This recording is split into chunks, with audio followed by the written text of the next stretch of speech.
for a young back line and a young goalkeeper to see out a game like that, that gives me some hope that, okay, this team could mess around and win a few games. And again, we talked about before, I said it felt like in years past, Sporting Kansas City had to be perfect to get a victory.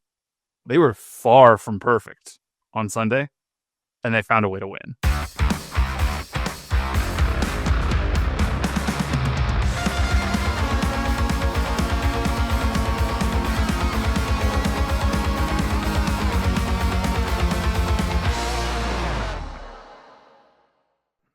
What's going on, everybody, and welcome back to another episode of No Other Pod. I'm Jimmy, along with my good buddy Daniel Kooser.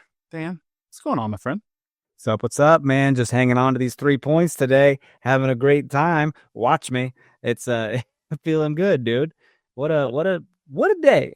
Save me from the shitty Friday night KC Current game that was. I needed some saving. That was a rough one, but and look, not going to say that the 3 points that Sporting Kansas City got were in the most conventional way, but we are here with a victory pod because we got 3 points that we got for Sporting Kansas City here when they defeated the LA Galaxy. So it's a fun time. And look, perhaps even bigger news: Team Sporting got 3 points in the media halftime game over Team Wizards. And you got the new jersey, the new jersey, which was great. You always get the new one. I've been lucky. And it's a replica, right? So it's like the $90 version. Yeah, but still, that saves me from having to pay $150 to the normal. If I buy it myself, I normally buy the authentic. But look, you're gonna give me a free one, I'm gonna take it. It's pretty cool, man. I think it's pretty awesome. I love that you also came out looking like a kid whose mom forgot to pack his equipment. Okay, so for those who. Are you vaping today? How's your inner thighs? I'm actually doing great. I'm doing great. I wasn't wearing skinny jeans, so that helped. And great, actually. Spandex action. And I invest in some in good jeans, so they're not super stiff and super rough. They're a little soft. But for those who didn't watch or didn't see my post on social before the game, I go down. They always gather the media. I played the media game. It's at halftime. It's like an 8-minute game at halftime. They always gather us up in the press box at the 25th minute, take us down to a locker room. We change. They send out multiple emails in advance, making it very clear you are responsible for stretch and warm up and all that. Right. Believe me, people were stretching. We're not trying to pull hammies in this 8-minute game. Go down there and they make it very clear you're responsible for bringing your own athletic gear, your own shoes, no cleats, but your own shorts, everything else. It's all good. And here's the thing. I even had like a debate at home. I'm like, am I going to wear this pair of shorts or am I going to wear that pair of shorts? Because they're two different colors. And which color do I think is going to go better with the jersey that I think I'm going to get? Because it's Team Wizards and Team Sporting. So the Team Wizards are probably getting the Wizards jersey. Team Sporting's probably getting a new State Line jersey. I'm on Team Sporting. So, okay, which shorts are going to go better with? Okay, these are the shorts that I'm going to wear. I'm packing all my shit up. I got it ready to go. And I had to take my dog to the dog sitter, so I'm also a little distracted, packing her stuff up and everything. Get out the door, get to the stadium, eat my food. Man, I even bought there's a new like Gatorade electrolyte drink, like Gator Light or something like that they call it. I bought one on the way to the stadium, and I was like, I'm gonna be hydrated. I was drinking water all day. I'm not gonna be cramping out there. Been drinking green tea all goddamn day. I was ready to go. And then I go down there, I see my jersey, it's all there. I sign my waiver, I'm hyped, I'm ready to go. I pull out my jacket, I pull out my shoes, I pull out my socks, I pull out my deodorant, my extra pair of boxer briefs that I bring. I'm looking. Shorts are nowhere to be found. And I go, okay, they must have been wrapped up in another clothing item. So I put it all back in, and one at a time, I'm taking it out again. Shorts are nowhere to be found. So I go, shit, what am I going to do? And I'm like, surely nobody here has extra shorts. And even if they did, I'm not sure I want to borrow some random other media member's pair of shorts. Do you even know that that's sanitary? No. I'm looking around and somebody's looking at me and they can tell that I'm like looking for something. They're like, you missed anything? I was like, I don't think I have my shorts. And they're like, maybe someone has an extra pair. I was like, I don't think people bring extra pairs of shorts to a thing like this. Awesome. And I was like, I'm going to take a shot in the dark. I'm going to ask Kurt, one of the communication staffers. I'm going to I know, Kurt, that you said provide your own shorts. I seem to have misplaced mine somewhere. Do you happen to have a pair of shorts? And he goes, the only shorts we have are the children's shorts that the kids who go out and line up with the team during the national anthem wear. And I was like, that's not going to work. Nobody, hilarious. Nobody, it would have been hilarious. First off, even if I could fit, nobody needs to see that. Second off, if you had some supportive underwear though, and then things would have been just fine. Well, that would have been true because I got the long leg boxer brief, so it looks like bike shorts. So it would have been hilarious looking. I probably would have needed a separate pair of shorts for each leg, considering, I don't have small legs, so it was a disaster. So then I'm sitting there and I go, well, I'm not gonna play. I guess I have one option, and that's to play in jeans. And then I start getting self-conscious. I'm going to go out there and look like a damn fool. I text you immediately, and I said, I forgot my shorts. I'm going to look like an idiot. And you were like, yep, you are. I was just laughing. I just said, well, yeah. And so I'm trying to figure out, what am I going to do? And I'm like, I got to get in front of this. A fraction of the people of the stadium are going to see this, but I got to do something. So I pulled out my phone in the locker room, and I just posted preemptively. I said, hey, if you're watching the media game, I'm going to be the idiot running around in jeans because I forgot my shorts. Wasn't someone else in jeans too, though? Well, I'm looking around and I'm like, does anybody, here's my thought process. I'm like, trendsetter. Do my jeans from a distance, they're light wash jeans, do they from a distance, could they possibly pass as like sweatpants or joggers? Like any chance of it? And I'm like, no, I don't think so. I did see, I think it was Steve Serrano was wearing like joggers. So somebody else was wearing pants. I was like, okay, that's something. But I go out there, feel like an idiot. I'm running around in jeans. I got a belt on because I need it for my jeans and everything. The field's slippery. I'm playing defense. We get our win, whatever. Field's so slippery. No cleats because we want you to bust your ass and post some big-ass blooper reel of this media game because that's what it was. Y'all were just falling all over the place like it was on an ice rink. People were slipping and sliding, and yeah, I made a couple of clearances. So, I think you guys are playing a 11-2 formation. Like it was two backfield. Classic, 2-man back line, 1-man midfield, and 13 forwards. Oh boy. Now, surely no one takes it seriously, right? Surely no one takes this seriously. There's a couple people. Yeah, I can tell there's a couple clowns out there. They're taking it a little too seriously. I'm out there vibing in jeans. Yeah. And there's people out there reliving the glory days. And glory days. You're like, I forgot my shorts, and you're out there getting angry at some 8-minute game. And my favorite, I'm talking to Thad Bell from KC Soccer Journal before the game. He always plays defense too because he's like, I'm not trying to run. I'm past my prime. Just trying to be on the field. And Thad goes, I probably shouldn't be playing because I have an injury and it's in my Achilles and I don't really want to make it worse. But I already told him I'd do it. And he goes, so I'm just going to be on this side of the field playing defense. And we were like, well, what happens if your team is like attacking toward that end? He goes, well, then I guess I'll be on that side of the field playing offense. I'm just not running to that half of the field. And he just kind of, I felt bad for him, but he got out there to his credit and he just kind of, did the best he could. Achilles, no joke. No, it's no joke. I think about like, I feel like I could do some stuff, but should I? You know what I mean? Having surgery a couple months ago, it's like, I want to, but I don't think I could. Yeah. And dude, y'all had a guy on your team, this striker, who just thought he was the bee's knees of soccer, and he had to score everything. And even when it was like 3-on-1, it was like him and two others, and the goalkeeper's right in front of him. He could have passed it off to an easy tap in to someone else, but he decided to be difficult and take the keeper 1-on-1. And I was like, what is happening here? This is a team game, and we were just focused. And in true fashion, when I said this is a team game, this guy knows, right? He points to his back to the crowd, and I was like, oh boy, I hate this. Like, I hate this a lot. This boy thinks he's Leo Messi. What is happening? Yeah, it was. It was. I always have fun, but I don't know. It certainly was a little different, and supposed to be fun.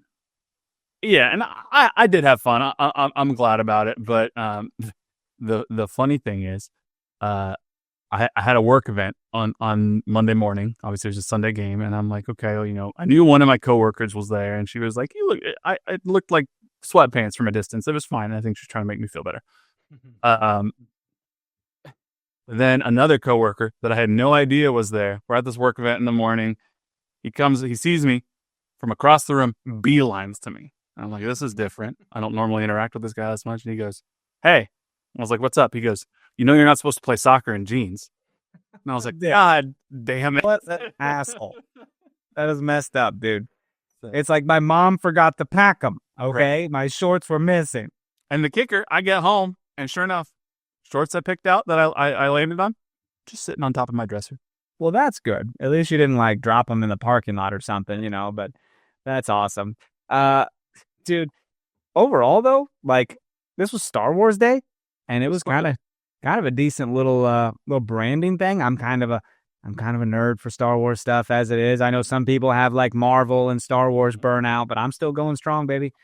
And I was excited by like the roster, the lineup announcement with all the Jedi poses and stuff. I was like, is this AI or did they pose for this shit? It was interesting. Did you have anybody who you thought looked the best as a Jedi? Bro, Jacob Bartlett didn't look half bad, man. And I'm like, this guy wasn't even alive for most of these movies. Jacob Bartlett looked good, but there were two where I was like, damn, they could pull it off. Shabby. Shabby. I did say it didn't look damn good as a Jedi. He looks like he's been in it for a bit. Like he's been part of it in like the desert world. Yeah, he's been through the Clone Wars a few times and he's done some battles.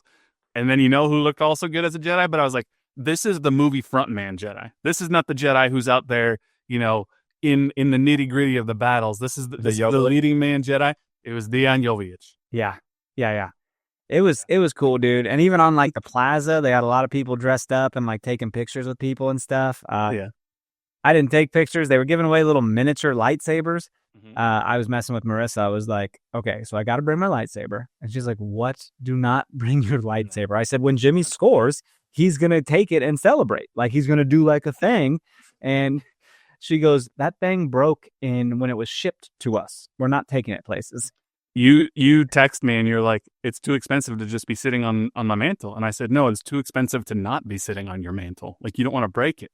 Yeah, good point. Like I just I shouldn't be taking that places, but I did. My coworker who was at the game, she said she saw, you know, lots of lightsabers. She goes, there was a kid in front of us about 2 rows who had a lightsaber, was waving around. Dad accidentally stepped on it, broke it, and the kid lost his shit. Probably so. I hope it was just a Walmart thing and then like a super expensive thing. If it was like a Disney World one that's like $300, bro, those are up there, about $250 or something. But like it's insane. I mean, Walmart's like $15. So, you know, but I saw a grown ass woman in like full on Ahsoka headgear. And I was like, that's kind of cool. You know, I'm like, I always wondered, I was like, is that like a headdress or that's part of her? And that is her tendrils. Tendrils is what they're called? Oh, I think so. Fucking dirty. What? Ahsoka head. What? Come on. Don't be Googling. I'm Googling it right now. God damn it. You know what I didn't like? This branding, though, by the way. It's almost... Oh, Montrals. Okay. It almost felt like it felt like a theme night for the LA Galaxy, because obviously a galaxy far, far away. But they had a whole, like, dun, dun, like how the movie starts and the scrolling intro paragraphs and went on a little too long. I was like, okay. The movie was 3 paragraphs. These were like 7 or 8 paragraphs. There were 7 or 8. I was like, nope, the song has gone on too long now. We're done. Yeah. But overall, I enjoyed the theme night immensely. I initially thought it was a stupid thing, and I had a good time. Did you get one of the posters? There was a poster, was there? Yeah, it's special. I don't have it here with me, but yeah, no, there's a Star Wars night poster, and they got the names of the players is it like in the Star Wars font and everything. Yeah. I guess I didn't. They weren't. That was a giveaway, free giveaway. It's a giveaway, yeah. I didn't see that. No, I was there an hour early. I don't know. People aren't exactly very communicative when you're leaving or coming in. You know, there's no "have a good day," by the way, when you leave the stadium. No one's like, "Have a nice night, drive safe." Where are those people at? I need those nice people to wish me well. You gotta come where the media come in, and the nice lady who is the security guard who's been there for years. I feel terrible because she knows my name, and I unfortunately do not know her name. But she's always. You ask her. You ask her next time. I can't now because it's been too long. Show some embarrassment. Be like, you know what? I'm embarrassed to ask, but I would like to know your name too. I should know it already. it's one of those where I'm like, hey, how's it going? And like, we clearly know each other, but I'm just like, I can't, it's been like 3 years now. I can't be like, I've been pretending to know your name and I don't this entire time. I'm no nonsense. I will just be like, hey, I'm an idiot. I'm a loser and I don't know your name. Please help me out here. But anywho, let us know what Jimmy should do, folks. Hit us in the comments. Well, let's take our quick break and we'll come back and talk about this weird game. But we're going to take a break and we'll be right back. Looking for tickets for your next event? Tickets for Less is your #1 source. Save big on every purchase when you use promo code KCSN at ticketsforless.com. Success in real estate takes more than vision. It takes the right financial partner. When someone takes something rundown and turns it into something great, that's called a comeback story, like Brain Group. They take distressed properties here in KC, completely rework them, and then turn them into valuable real estate. But that kind of work needs the right bank behind it. Enter Emprise Bank. They're not about cookie-cutter loans. They saw Brain Group's vision, backed them, and now they're making big moves in Kansas City real estate. Talk about your partner in possible. Emprise doesn't do one-size-fits-all financing. They invest in potential and back growth. Visit emprisebank.com/KC to learn more. Emprise Bank, member FDIC, equal housing lender. Are you ready to win some real cash during the basketball playoffs? Well, check out Pick 6 from DraftKings. When it comes to basketball payouts, DraftKings Pick 6 posterizes the competition, and yeah, that includes Prize Picks. Hit all of your picks and score higher minimum payouts on Pick 6, plus even more cash if you outscore the competition. Pick 6 is available in most states, including Missouri, California, Texas, Georgia, and more. New players get 50 in Pick 6 credits instantly on just a $5 entry. Here's what you gotta do. Download the DraftKings Pick 6 app now and use code KCSN. That's code KCSN for new customers to play $5, get $50 in Pick 6 credits. Better payouts, bigger wins, only with Pick 6 from DraftKings. The crown is yours. Gambling problem? Call 1-800-GAMBLER. Help is available for problem gambling. Call 888-789-7777 or visit ccpg.org in Connecticut. Must be 18 plus. Age and eligibility restrictions vary by jurisdiction. Pick 6 not available everywhere, including New York and Ontario. Void where prohibited. 1 per new customer. Bonus awarded as non-withdrawable Pick 6 credits that expire in 14 days. Limited time offers. See terms at pick6.draftkings.com/promos. Welcome to Dan's Movie Corner. It is time to talk about Thunderbolts, my friend. Want to talk about it? I don't know hardly anything about this movie, and I've avoided spoilers, and I don't know when I'm going to see it. I'm going to try to see it soon because I don't want things to be spoiled. I can't go tonight. Why not? What do you got going on? I got my dog, and it's more logistically complicated than me just leaving. So, gotcha. I was like, that doesn't sound like a whole lot, but all right. My dog's got anxiety. I got a dog thinking maybe it'll help me with anxiety, and then I ended up with a dog that has anxiety, and it gives you more anxiety. Yeah.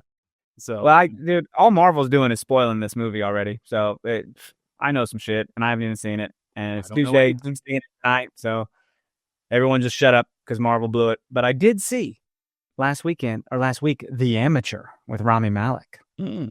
Heard about that? No. His wife gets killed, and he goes on a little revenge tour. And he's like an analyst for the CIA, and he wants to be in the field and go find him. This is just like a spinoff of Take. Kinda, but it's Rachel Brosnahan, which I'm like, she's kind of a big deal, you know. Mrs. Maisel, Lois Lane coming out. Rachel Brosnan. Brosnahan. Yeah, Brosnahan. I thought it was Brosnan, but maybe I don't know. She's won enough awards, I think. It's Brosnahan. I think she's a well-known actor. She's well-known, and she dies so soon. And it's not even a spoiler because it's in the trailer, and I'm like, oh, surely they'll bring her back or something. She's not even in it, and I was like, what a fucking waste. And Rami Malek is not a good enough actor to like carry a thriller like that. But I had a good time. I need to see Sinners. I heard that's great. Oh boy! So that is an experience. Yeah. So I'm behind. Like it's I'll get there one day. Get back in it, dude. Let's go. It's the movie. I used to be a big movie guy. My dog's getting better at staying home by herself, but I've only done it for about an hour or so. I'm hesitant to do a 3-hour movie experience. So we'll see. You kennel her? She can't be in a kennel. That's the problem. I think she was stuck in a kennel before I adopted her for a long time, and she freaks out and will hurt herself if she's in a kennel. That sucks. Yeah. Boy, I do got to tell you, though, we do got to talk some soccer because I had a buddy tell me, he's like, I just decided to listen to your podcast the other day. And it was like 15 minutes in, and I was like, he's like, they're still fucking talking about wrestling. It was WrestleMania week. What do you want us to do? That's what I told him. I said, damn it, dude. It was WrestleMania weekend. What do you expect? Yeah. And he's like, I just was trying to listen to some soccer talk. And I said, well, then do fast forward a little bit. You'll get there. The forward 30. Give us the download. I can confidently say we're almost 18 minutes here talking. We're going to talk some soccer like there was a game that was played. Extra time, they would do the same thing. They'd catch up and stuff, but before they got into soccer. It's the thing. It's a podcast. That's what you do. We get after it. But let's talk about this game because I said last week that this was a must-win game for Sporting Kansas City because this is the bottom of the league LA Galaxy team that's coming in. Then I was on a midweek Galaxy podcast where I predicted a 3-2 victory for Sporting Kansas City because I said both of these teams let in lots of goals. Sporting's attack's been firing on all cylinders as it approaches this game. For the most part, it's been getting better. So this game is, ripe for goals to be scored left and right. Both teams should allow in some goals. I predicted 3-2. Sporting will be up 3-1 most of the game, probably let in a silly goal late, and then they'll end up winning 3-2. And almost the exact opposite thing of everything I said happened. But if you look at the starting lineup that Sporting put out, this was the first time that Andrew Brody was in there because Kyrie Shelton was hurt. So Brody got the start. We had a center back combination of Jansen Miller, a.k.a. Jansen Miller, if you're Taylor Twellman on the broadcast. Why did Taylor Twellman call him that on the broadcast? And I thought I misheard it, but he said Jansen. Jansen. He gave him some flavor, dude, like he's from freaking Germany or something. Yeah. It was weird. The only thing I can think is, I guess St. Louis City, they have a lot of Germans, and he's from St. Louis, so maybe Taylor Twellman forgot where he was for a minute and was like, oh, it must be Jansen. And it's like, no, it's very clearly Jansen. The dude is born and raised in St. Louis. He went to Notre Dame. Like, this dude is not a Jansen. I feel like as an announcer, like, don't you have a little research to do, like, for the week, and you find out how to say these players' names, and you have little notes and stuff as you're doing stuff? I don't know. I've never done it, but I think I'd be pretty good. Especially if you're from St. Louis and he's from St. Louis, and you'd think you'd know this, but it is what it is. Who is German is Robert Volder, and he was back there. This was Jansen Miller said in the postgame. He goes, "This is the longest stretch I've had paired, consecutively with another center back so far." Which his career is pretty young, but it was also just 2.5 games that he and Volder have been paired back there. And so I'm like, that's, for all of our complaints about, the leaky defense, again, that injury bug has bit that back line, and it's not been a consistent back line. But and once again, Logan and Denbe had to leave the game with an injury, so who knows what the back line will look like going forward. But it's a little scary. Our team is not in the best place right now. I do feel like we've criticized Robert Volder on this pod. Like, we've not really been the biggest fans of him, having the starting spot back there. Mm-hmm. But what he did, by the way, was be selected to MLS Team of the Match Day. Mm-hmm. So what can you say about that? Seemed like he did a good job. What's interesting is I'm not really sure how they decided that Volder, of the two center backs, was the Team of the Match Day selection, because I would argue that Jansen had a much better game, and not much better, but had a better game, and probably was more deserving of being selected to Team of the Match Day. No, I agree, dude.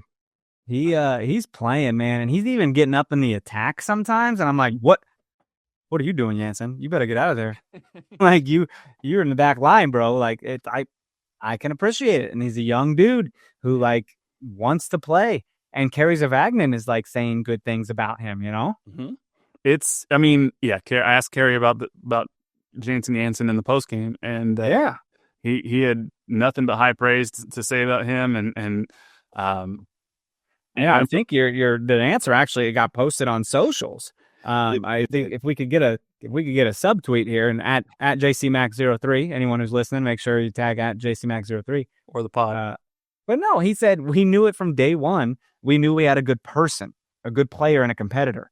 He's got a great personality, both within the group, but on the field, he has a presence. He's really transforming himself into a quality player for this league.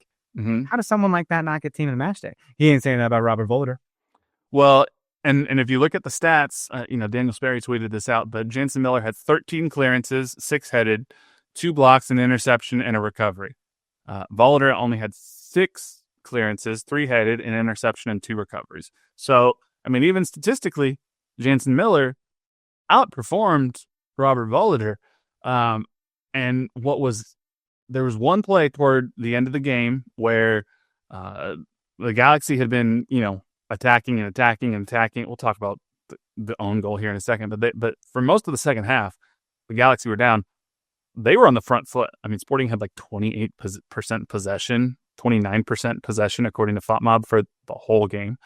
So the Galaxy were really trying to get that equalizer. And Jansen, I mean, when the center back gets, is trying to hold off an attacker to earn a goal kick, usually it's within a couple of yards of the back line. They're trying to box somebody out. This dude, I felt like, started the box out like 8 or 10 yards at least away, and the ball's like slowly moving, and he's just like, I want to say it might have been Joseph Paintstill. I don't remember who he was that was boxing out, but he's boxing this guy out, and ends up earning a goal kick. The Galaxy attacker falls down. Jansen gets up and he's firing up the crowd and he's fist pumping and whatnot. And we saw that same energy that we saw back in that St. Louis game. And I'm seeing a fire from this guy. And that's what I asked Kerry about. I was like, this is a rookie. And he's not only playing well and getting better, but he's showing this passion and this energy. And that's where it was really, really interesting when I talked to Jansen after the game. Sort of, he was talking about getting help from John Pulskamp, because even Pulskamp was like, he's super passionate. I was super passionate in my first couple of years, and that's great, but you also got to find a way to like stay focused and not let that emotion overtake you. So we're asking him about that. But then Jansen started talking about Kerry Zavagnin, and he goes, Kerry has told me specifically that I'm continuing to get better and progress, and I'm doing things now that I wasn't doing at the start of the season. And he told a story. He goes, he pulled me over in training the other day, and he goes, hey, I want to show you something. And he showed him some footage of Jansen, busted at his ass to get to the ball, won a ball, sent a pass up the middle to Rado. Rado sent it out to the wing, and then it went into the striker, and they scored a goal. And he goes, that goal happened. This was in training, but he goes, that goal happened because of that run that you made and that clearance or that interception that you created because of how hard you were working there. You would not have done that 3, 4, 5 weeks ago. Now you are doing that. And he was like, it's just super encouraging to have a coach who is not only telling you what you're doing wrong, but they're pulling you in there to show you film and praising you and saying, look at the development that you are having right in front of our eyes. You're meant to be here. Continue to work, continue to do this, and you'll only get better. So I just thought it was kind of a cool anecdote about Kerry Zavagnin and his relationship with a player like Jansen Miller. Yeah, it's very cool, man. I mean, Kerry probably worked a lot with like younger players coming in while Peter took care of like the starters and stuff like that. You know what I mean? Yeah. And now Jansen is now I want to say Jansen because Taylor Twellman is a dick. Jansen Miller. I don't know. Maybe I don't know if they expected him to get starting minutes like this, but things happen, man. You got to step up, and he seems to be in a good way, getting big first team moments.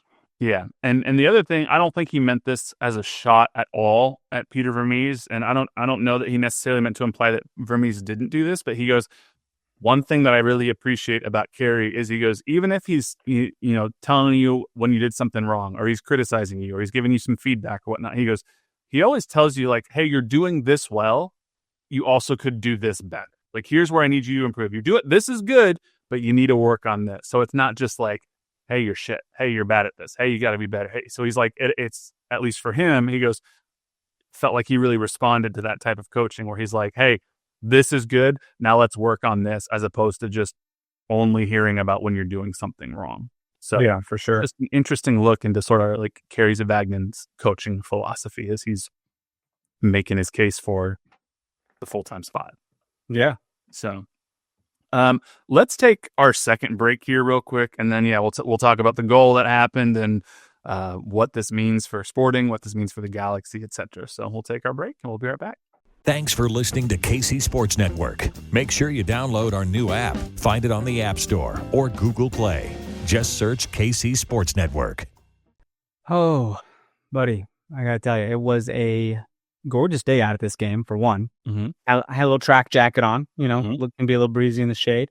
Mm-hmm. And I think it'd been a couple games since I was able to get out there to a game. And I was just arguably just vibing, dude, having a good time. It's crazy to win a game with no shots on goal or no shots at all. But we did it. We made history, dude. Mm-hmm. Crown us. First time in the history of Major League Soccer that a team has won a match without recording a single shot. Not even shots on goal. Not a single shot. Yeah. You know what that means, though, right? Is that it was kind of a boring game offensively for us. I mean, our defense did great, but our offense didn't really produce nothing. Yeah, it's true. Now, I will say the own goal that occurred in the 13th minute from Yoshida knocking it in, I do want to give the offense some credit here because they built this attack well. Shapi Suleimanov, he's going down the right side. He's driving at the defender. He sees Rado making the late run. It's a really good pass from Rado. He lays it off to Daniel Shallowy, who first time takes the cross in. It was a well set up play, and Shallowy does this little nifty turn, and then before he makes his first time cross, and Yoshida just gets it wrong and deflects it right into the back of the net. It's a clear own goal, but I do want to give credit to the Sporting attack for, again, putting the ball in a dangerous situation, put the ball near the goal and see what happens sometimes. And they had multiple runners in the box. They were able to create a situation that caused mayhem. So even though it doesn't show up on the score sheet, that goal happened because Sporting's attack in that moment played well. No, for sure. I mean, it happens when you put a ball in a dangerous position and then it gets deflected by a defender. That means because you put pressure on them and you still made that happen. It's just it's unfortunate that we really didn't test their goalkeeper at all. And if you're an LA Galaxy fan, you beat yourself. You're looking at your team like, Jesus Christ. They couldn't even score a goal on us. You scored a goal on us. We scored a goal on us. If you're LA Galaxy, you are not happy right now. Yeah. We can be happy about the 3 points, but I got to tell you this. I'm not exactly happy about that record and not having a single shot on goal, and no one's ever done that. And I think on the broadcast, they were saying that Sporting has never had less than 2 shot attempts in a game. And that was back in 2011, 2013, somewhere around there. So to have 0 is crazy when they've never had less than 2. I know that Sporting had never won a game with less than 4 shot attempts. The fewest amount of shots that they had taken in a victory prior to this was 4, and it had happened twice. You said you were walking the halls, and you said something to someone. Who was that? Mike Burns. And who is he again? He's the sporting director. He's the one responsible for making the roster. I know. I just wanted you to say it for the people. What did you say? I typically see him, before the games. I go get my coffee from, the Shield Club area, and oftentimes he's sitting in there having his pregame meal, just focused by himself, and we give each other a little head nod and such.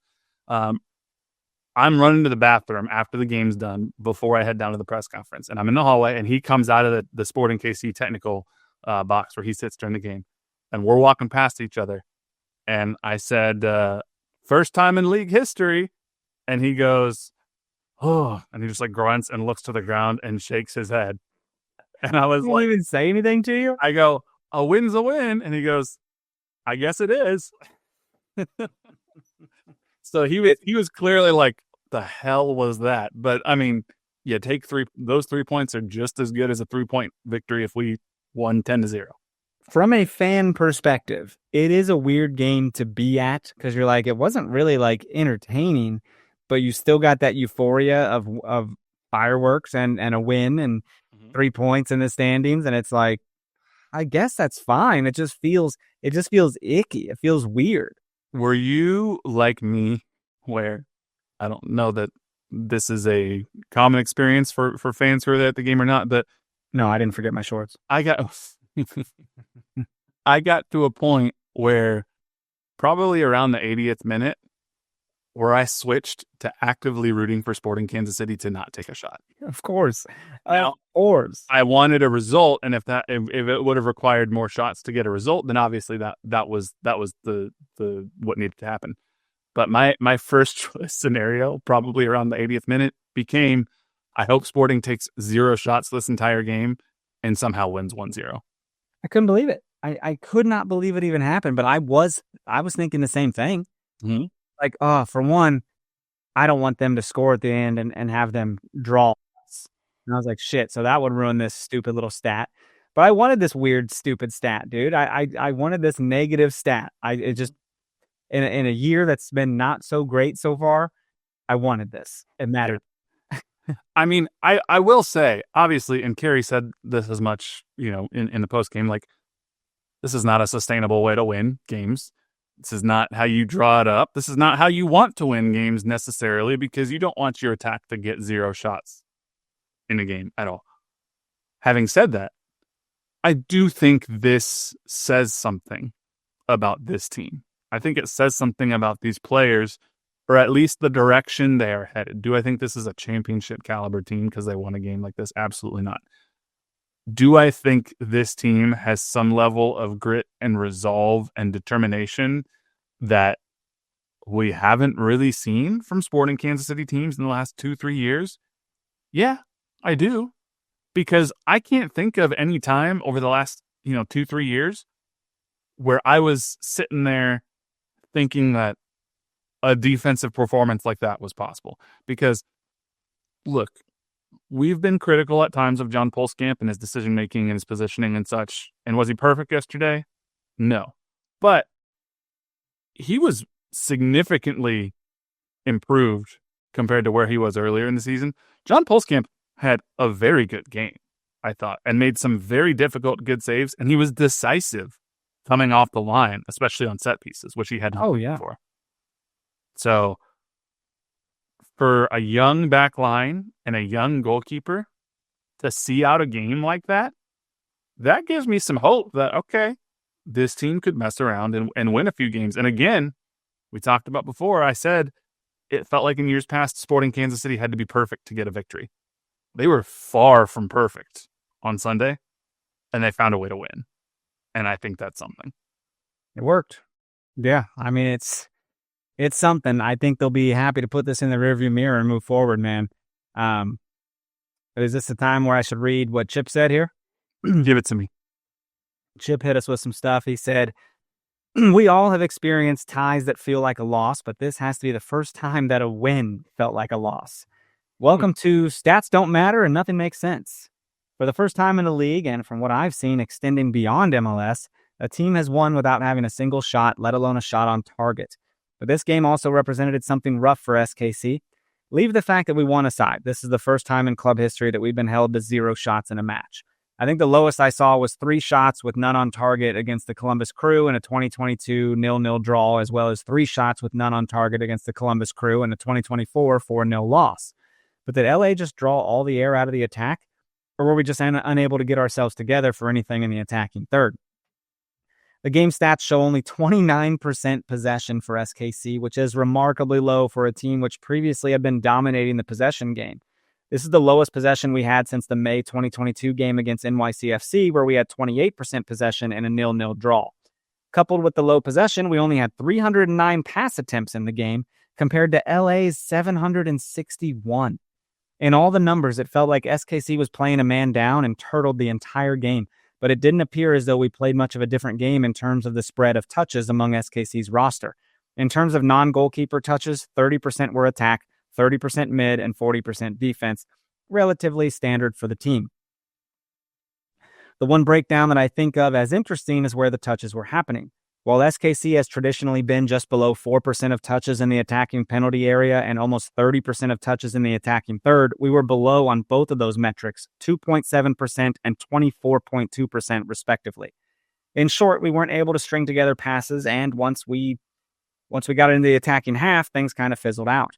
But LA Galaxy is no stranger to picking the ball out of their own net, rocking a league-worst -13 goal differential for the season. Between missed opportunities and fast breaks that were cut short for a variety of reasons, we can't look at this win and see it as anything other than the once-in-a-lifetime fluke as it is. The offense needs to hunker down and get answers quickly. SKC travels to Portland this upcoming weekend to meet the Timbers Army. Portland has had an odd string of matches recently, with 23 total goals scored between both teams in their last 4 matches, including the 4-2 win they had against SKC on April 13th. Needless to say, Portland has brought the fireworks in recent matches, and even if they didn't pull off a win, entertainment was had by all. At the same time, Portland has an away game on Tuesday against the Tacoma Defiance in the U.S. Open Cup, so maybe we can have them wear out some of their players. In the end, though, SKC is now rocking 1.8 points per game in their last 5 matches, their highest of the season and the 3rd highest in the West. Even if we're not scoring our goals, points are points, and if we can win the war without firing a shot, I'll be happy. Confused, but happy. That brings us to Timbers Army this weekend, man. We're going to Portland. That's a late Saturday night game. 4-2 loss last month, like less than a month ago. How do we feel about this? I mean, look, I'm not going to sit here and say I expect Sporting Kansas City to win on the road, especially in Portland. It's a tough place to play. Portland, as we know, have some very talented players, and you know they've had some ups and they've had some downs this season, but you know they are 3rd in the West right now. They're a good team. They do let in goals. They've allowed 19 goals this year, which is tied for the most out of any team that's currently above the playoff line, and is the most of any team that's in the top 7 that wouldn't require a play-in. So while they're scoring 21 goals, they've allowed 19. Sporting have scored 17 goals on the year and have allowed 21. So they're not terribly dissimilar in terms of both offensive and defensive success or failure rate. Like I said, do I think that Sporting is going to be able to go on the road and get a full 3 points in Portland? I don't feel confident enough to sit here and predict that. Is it possible? Absolutely. And I think the fact that Sporting played Portland so recently in this case is actually a benefit for Sporting Kansas City, because even Jansen Miller, he was like, I can look back at the mistakes that I made in the Portland game and realize, this is what I should have done in that situation. This is what I need to do better. And in the game since, he goes, I feel like I've taken a leap. I'm not making that type of mistake over the last handful of games. So again, this is not me saying Sporting are going to go win or even necessarily get a result, but I think they have a better chance of getting a result than probably most people are giving them credit for, if that makes sense. Yeah. So for sure. We'll see. Anything can happen here. I mean, if you're another team and you're looking at Sporting KC coming to town, you're like, who are these guys? Like, what is their energy? What is their form? Their identity? Like, I don't know what this team is, dude. Like, it's sometimes Daniel Shallowy just looks like the biggest star on the field, and other times he's kind of nowhere to be found. So it's just kind of interesting. I know you can't be 100% every damn day. You're not going to be the star, but like, why not? I mean, Joveljic just kind of disappeared recently too, so it's interesting. Yeah. No, I will say, because Chip, it's interesting. I messaged back and forth with him briefly on Instagram, and I was like, can't wait to see your stats. And he was like, yeah, that one was crazy. I don't know that I would say I agree with the fact that it feels like a loss. And maybe I'm just swept up in the meme that this game is, for lack of a better phrase. It is kind of a meme game. And I think that Sporting Kansas City, quite frankly, there are things they can take from it, and there are things that they should probably forget and never think about again. But like I said, there's something that's encouraging to me that a young team was able to dig and find resolve, especially because at the end of this game, LA had a series of corner kicks and set pieces that very easily could have derailed this game and led in an equalizer. And that's not just a defensive, back line effort to clear those out. But every single of the 11 players on the field were back there defending. And the moment where I was like, oh, this feels a little different, it was the 6 minutes had already come and gone, which 6 minutes, by the way, felt like way too long. I thought maybe 4 minutes. The Galaxy took a corner kick, Sporting cleared it. It was almost approaching 7 minutes now. Chris Penso allowed them to take another one. Fans were unhappy. The camera went to John Pulskamp, and he was directing and stuff, but he kind of like nods like in a confident way where he's like, we got this. Like there wasn't panic. There wasn't concern. It wasn't frantic. He was telling people where he needs to go, and then he nodded like, we clear this. We're done. We got this. These 3 points are ours. And I think even in the locker room, there's something that just felt different. And to be clear, we did not talk to any of the attacking players because there was really no reason necessarily to talk to the attacking players. But I'm starting to see a swagger almost. I don't want to say confidence necessarily because he's always been a confident guy, but like Pulskamp feels like something's happening with this team. We're getting closer together. We're bonding in a way that a game like this can bring a young squad together and help them trust each other more to be like, yeah, we didn't play how we wanted to and we still saw out a victory. Now let's put it all together and imagine what we can do. Yeah, but, did you hear the junior reporter asking him what his favorite Star Wars movie is?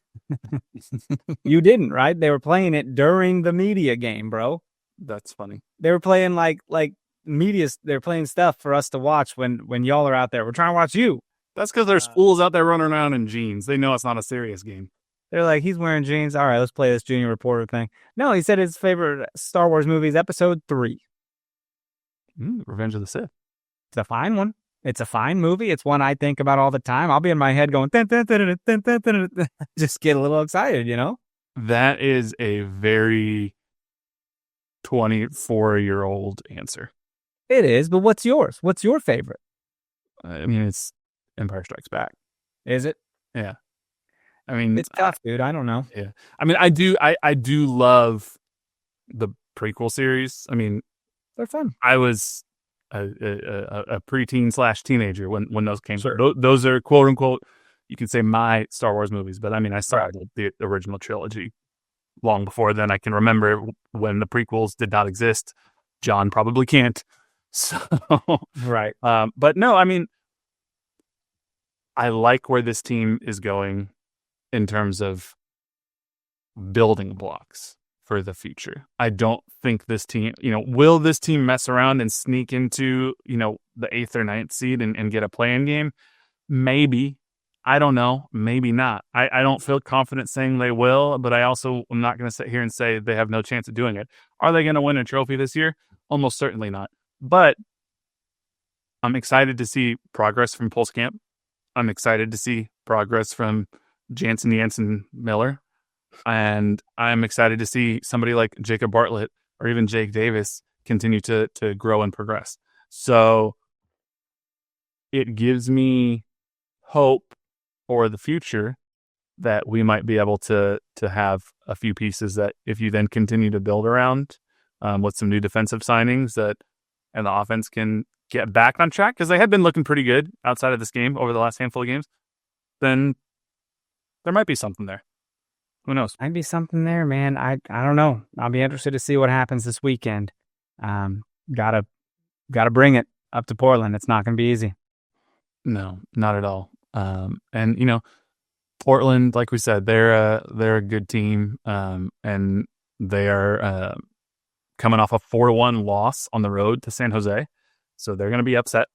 Yeah, very angry. Now this game again might be one of those games where it's just like, it's kind of weird. San Jose got up 3-0 in the first 27 minutes, and when that happens, that's a tough thing to fight back from. But I don't know. It'll be interesting. I think this is another litmus test kind of game, to not to use this word too much where it becomes cliche, but test the mentality of this team. Okay, you won a weird game, first time in league history that's ever been done. Can you get back on track? Can you refocus? Can you go to arguably one of the toughest places to play in the entire league and get a result? Here's your chance to show something. Can we make some shirts that just say mentality? Like that is the word. I mean, you remember certain years in people's seasons, man, like KU basketball. I remember one year like Roy Williams had to get the monkey off his back, and that was like a whole thing. And then like, Bill Self's father passed away, God rest his soul. And he was talking about like, just load the wagons. And that became a thing. it's about mentality this year, dude. Maybe the past couple years, the way Peter was saying it in every press game, where I was like, is he getting paid to say mentality? Like Sponsored by mentality. Sponsored by mentality. Like he gets something out of this, right? Like it's just a fun game now. Yeah. So I don't know. It is interesting, but I'm like I said, I'm cautiously optimistic that Sporting could get a result in Portland. I'm not expecting a result in Portland, but I'll be happy with the draw. I mean, with the results that Sporting has gotten over the last handful of weeks, we're not at the point anymore where it's like, oh, you absolutely have to win these road games if you have any hope of trying to sneak into the playoffs. Like you can go to a team like Portland and get a road draw, and that's a fine result right now. That's just fine. They are going on a little 3-game road stretch here for a majority of May. At Portland, at St. Louis, and then at expansion team San Diego. Man, if you can somehow get 5 points out of those 3 games, I mean, that's probably a successful road trip. If you could get 6 or more, then that's even better, obviously. But like, if you could somehow get a win and 2 draws worth of points, that's a good stretch over these next few weeks. It'd be cool, man. I mean, it's we're not in a great spot right now. Only way to go is up, kind of thing. But like, yeah, we're doing our best. I guess with what we got. So I mean, hopefully there's brighter days ahead, man. The playoff line isn't like all that out of reach from where we are. Right. So and it's early, dude. May is a crazy month for Sporting too, because they got 7 games this month and only 2 of them are at home. They got, between now and June 14th, there's only 1 home game. So, that's more than a month. They got to go on the road to Portland, on the road to St. Louis, on the road to San Diego. And by the way, those are in the span of a week because St. Louis is a midweek game. Then they're back home on the 24th against New England. But then they travel on the road to LAFC and then on the road at Houston before they're home for the entirety of June for a 3-game home stretch. So this month, again, not to, beat a dead horse, but the word mentality, May's kind of a fork in the road situation for Sporting Kansas City. Can you get enough points out of, 5 of your next 6 games being on the road to continue to be in the playoff conversation?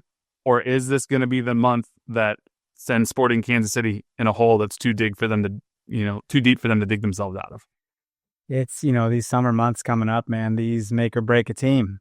And the way you see how they are, like it can go in a good direction if you start picking up some meaningful points. So we're literally 5 points out of that play-in playoff spot, man. Mm-hmm. Like and it's May. Like nothing is doom and gloom here. It's just like, we got to get things together, start scoring some goals, string up some wins.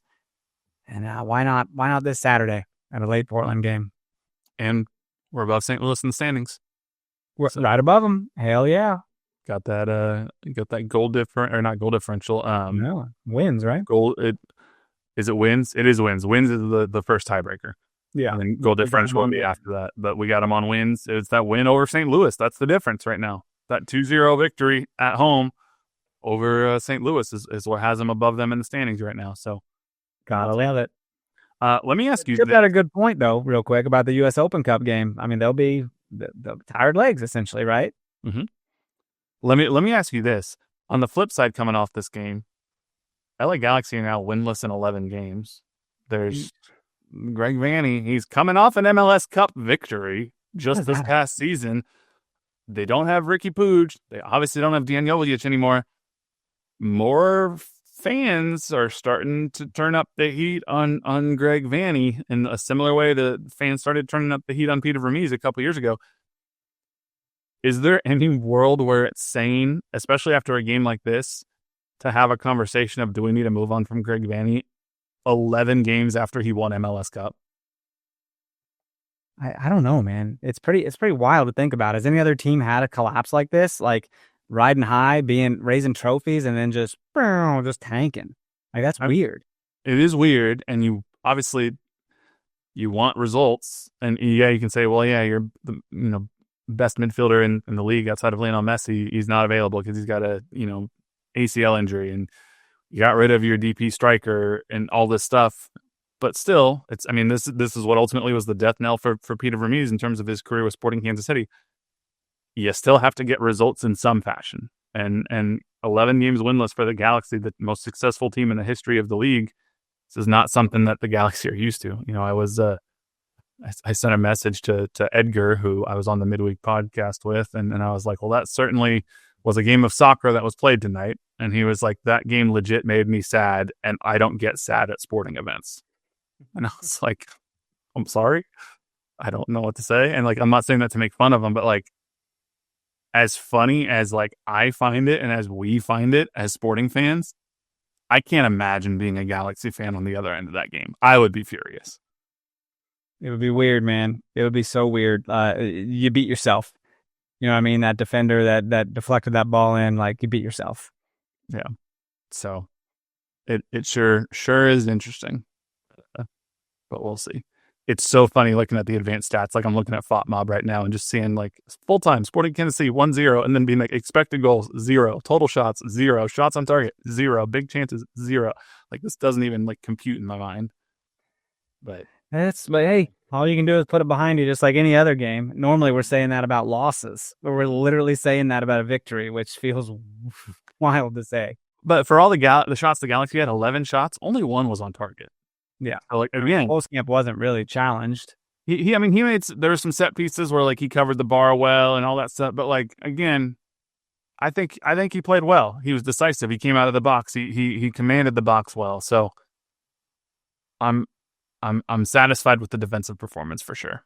Yeah. Are there any other games that you saw where you were at least curious to see how or stuck out to you in terms of results? What did you see from this week that still sticks out to you? Oh, besides the 5-0 thumping San Diego put on Dallas, that's a big one. Seattle whooped some St. Louis ass 4-1, and that right there, coupled with San Jose's 4-1 win over Portland. So that's a weird one, man, because we went up there and put some goals on San Jose. So ideally, when we beat San Jose, you would think we should beat Portland, right? Probably not going to happen. I don't really think so. No. The thing that sticks out to me from this past week, Vancouver Whitecaps went to Miami and did the damn thing to eliminate Inter Miami from the CONCACAF Champions Cup. That's right. They're in the finals, right? They're in the finals now. Not only did they hold on and see through their 2-0 victory they went into Miami with, they beat Miami in Miami 3-1. 3-1. So this aggregate is a 5-1 thumping over 2 games over Inter Miami, and now they're going to go on to face Cruz Azul in the CONCACAF Champions Cup final.